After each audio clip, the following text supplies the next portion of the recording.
this situation can't continue. You can't have a nuclear-armed country without a chief of the army staff or without somebody in charge of the nuclear command authority. I would say even a very serious situation for Pakistan, certainly, because you have an army and they're not sure whether he's the chief or not. And in case he gets it into his mind to provoke an incident with India, what happens then? You see, the fact is that the civilian leadership is extremely weak to oppose Asim Munir and the military. Nobody has seen him for the last over 3 weeks, almost 4 weeks. So, and there are rumors flying around that he has been poisoned or he's been killed or whatever.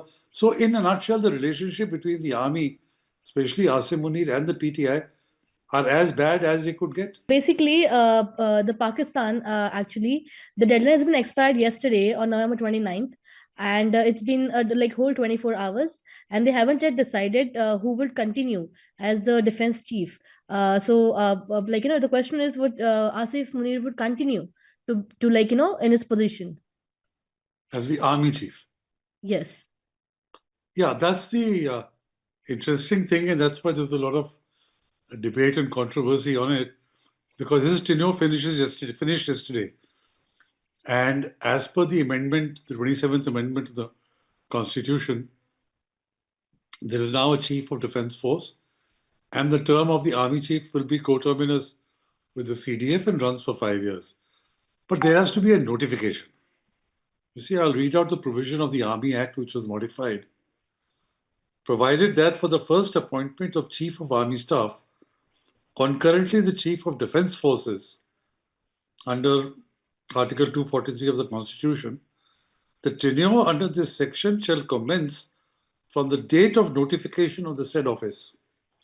Now, because there is no notification issued yet, so then the obvious question is that Munir would have retired yesterday.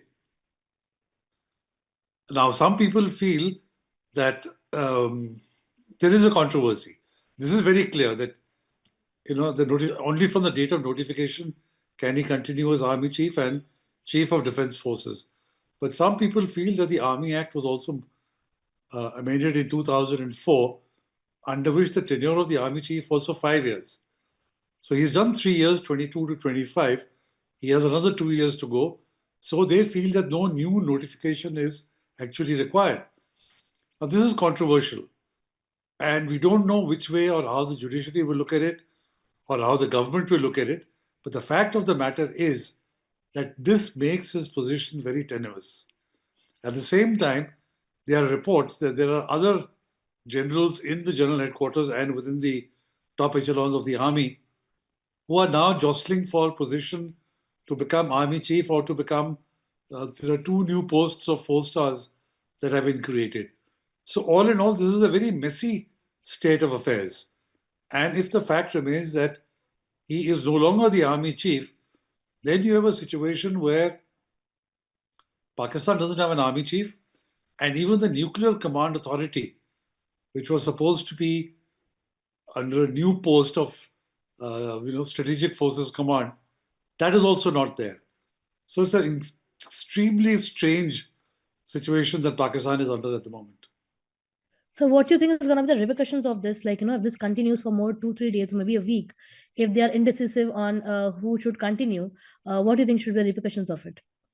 No, there'll be serious repercussions, and I don't think so it can continue for that long. You see, very smartly, the Prime Minister, he had gone to Bahrain, and from there, he pushed off to London. He's supposed to be in London for 3 or 4 days. I don't know whether he's come back or when he will come back. So he is deliberately staying out of this because he clearly doesn't want to issue the notification giving Asim Munir 5 years as Army Chief and as Chief of Defence Forces. So he thinks that by keeping away from Pakistan and not having to sign the notification, he can escape the consequences. But this situation can't continue. You can't have a nuclear-armed country without a Chief of the Army Staff or without somebody in charge of the nuclear command authority.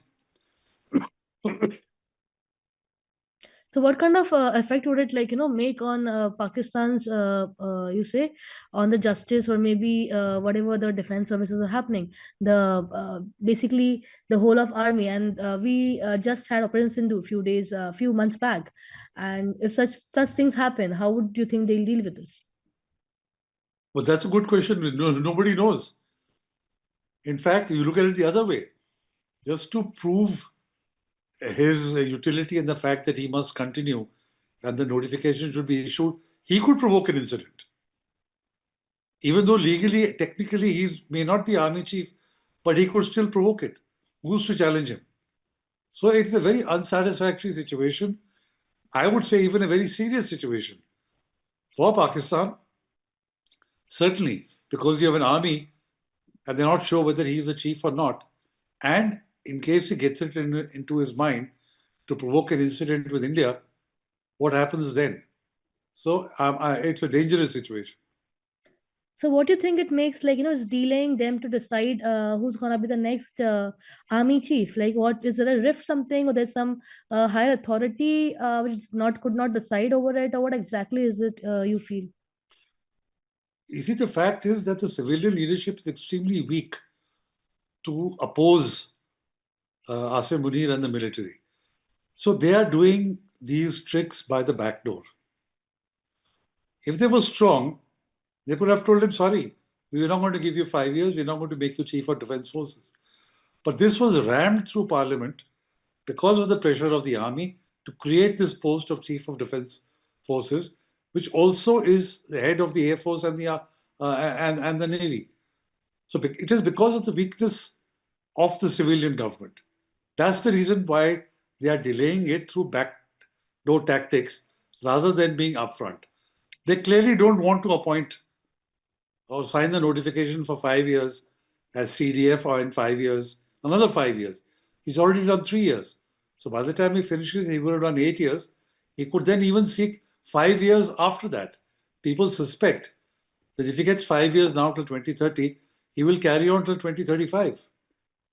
Therefore, they don't want it to be done now. And that's the reason why they are delaying it. So you think that there's a thought they are putting about Sharif brothers on the CDF post? Sorry? So do you think there's a rethought being put by the Pakistani authorities to think Sharif brothers on the CDF post? No, there can't be a rethink because the constitutional amendment has already been passed. And all of them voted for the constitutional amendment, including the Sharifs. So even if they have a rethink, they are trying to sabotage it through the back door. Not directly, not openly, because the constitutional amendment has already created the post of the CDF. So what is the current status of rift between army and the PTI led by Imran Khan? So, there, as you know, Imran Khan has been languishing in jail since 2023. And largely it is believed due to the personal animosity between Asim Munir and Imran Khan. When Asim Munir was DG ISI, for reasons that are debatable, Imran Khan had him removed as DG ISI. And Asim Munir has not forgotten that humiliation. So now that he is in power, he's making sure that Imran Khan is out of the equation and kept in prison, and he will continue in prison so long as Asim Munir continues to be the army chief. There are some reports, of course, that his health is in jeopardy, and nobody has seen him for the last over 3 weeks, almost 4 weeks. So, and there are rumors flying around that he has been poisoned or he's been killed or whatever. So, in a nutshell, the relationship between the army, especially Asim Munir and the PTI, are as bad as they could get. So even Imran Khan's sister had threatened and said that even if it touches hair, there will be serious repercussions of it. What? How do you see this? Is there a rift, difficult situation in Pakistan internally? Yeah, because, as a sister, she's worried and concerned about the health of her brother. So it is natural for her to, say what she said, that, if you harm my brother, then you face the consequences. So, it also shows that people are concerned about his health, about his well-being. Because otherwise, why should not the government show proof of life? Why is the government trying to create another problem? They simply have to show Imran Khan, for people to be convinced and let the law take its course, whatever cases are going on against him. But by hiding him from public view, isolating him, in a country like Pakistan, conspiracy theories, rule the roost. And therefore, these rumors are there. And therefore, I don't blame her for saying what she did, because as a sister, she's definitely concerned. So how do you think, is he controlling his party from jail? And you feel, is there any rift within the army? Sorry, you're asking two different questions. One is Or what is controlling the PTI, and yes, second, rift within the army. yes, So these are two separate issues. yes. Now, he is controlling the party simply because he's the most popular man in Pakistan. Nobody in the party would dare to go against him or try and break the party or set up a different party, because they will just not have any support. He is much too popular. He's a cult figure. And the public support for him is overwhelming. So that's how he manages to control the party even from jail. As far as rift within the army is concerned, as I mentioned, there seems to be reports of jostling within the senior echelons of the army, that if the post of the army chief and two other 4 stars are going to be vacant, then the people who are in the top 4 or 5 will definitely become contenders. Not that they're going to stage a coup or march against Asim Munir or remove him, but everybody would like to be chief. Everybody would like to get a promotion. So there are differences to that extent, but not to the extent that there's going to be some sort of a military coup against Asim Munir. So do you think the government is going to collapse completely in Pakistan? Because the kind of situation they are going through, they are not even decisive on who should be their next chief of defense. You think it's going to collapse and make a serious situation in Pakistan for the people of Pakistan? The government has a majority in parliament. There is no threat to the government from parliament, within parliament. There is no reason why the government should fall or collapse, as you mentioned. Yes, they may not have taken a decision on this. That may be a deliberate choice. Because as I mentioned, they may not want to give him 5 years, as another 5 years as army chief or as chief of defense forces. But that doesn't mean that the government is going to collapse. Because they were all of them voted for the 27th Amendment. So there was no issue in that. I don't see the government collapsing. So what would you put more about the Asif Munir's, as a chief of defense, whatever years he's been spent, what do you think kind of a character he is? Can you just repeat your question simply? What are you saying? So I'm saying a chief of defense is Asif Munir, right?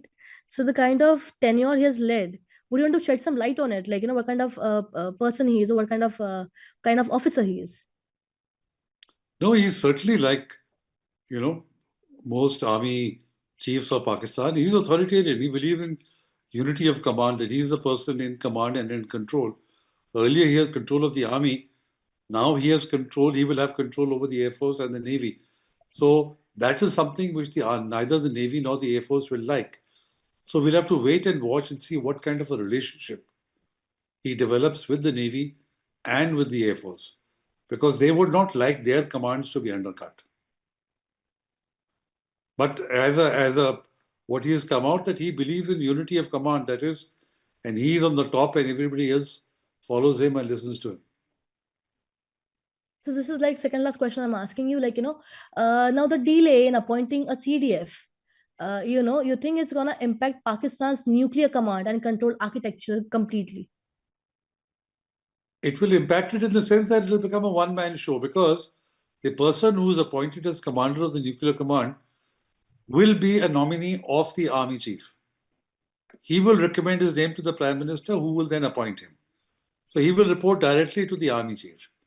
So to that extent, the nuclear program of Pakistan will become a one-man show. There will be less consultation. There will probably be more aggressive posturing. So it will be totally under the command of Asim Munir. So from an Indian viewpoint, I would ask, could a more integrated Pakistani military structure alter the balance in joint operations or intelligence coordination? We don't know how it will work, because You see, when they were the chairman, Joint Chiefs of Staff, he coordinated all the three services. He was not sitting on the top of the Army and the Navy. Now you have the CDF, who will be sitting on top of the Army and the Navy. So we don't know how that interpersonal relationship, how this will work, and whether there'll be jointness or not, or whether there'll be rivalry. We'll have to wait and see how this will actually work out in practice. So as we are seeing, like, Pakistan is saying that, claiming basically that CDF will have greater authority over PF and Navy. How feasible you think is this, considering the historical dominance of the army? No, historical dominance of the army has dominated within the army itself, and it has taken decisions for Pakistan without consulting the Navy and the Air Force. In both in 65 and in 1971, the Air Force and the Navy were not consulted. But the army did not control them. The army was not sitting on top of them. Now, under the CDF system, it will be. So, as I said, how it works in practice will have to be seen. That, does it work well? Does it not work well? There's a lot of friction between the other two services and the army. So we'll have to wait and see how that actually works in practice. So do you see signs of institutional disagreement within Pakistan's military leadership over authority distribution between the army, air force, and the Pakistan Navy? As I said, you're repeating the question. As I said, there will be friction. Nobody would like to give up his command. I mean, who's the commander of the Pakistan Air Force? He likes to believe that the Air Force is his preserve. He doesn't want somebody else to come and sit on his head. Similarly with the Navy. So we'll just have to see how it works in practice. अगर आप ये video YouTube पर देख रहे हैं तो हमारे channel को सब्सक्राइब करें और बेल आइकन को दबाना ना भूलें। अगर आप Facebook पर ये वीडियो देख रहे हैं तो हमारे पेज को लाइक करें।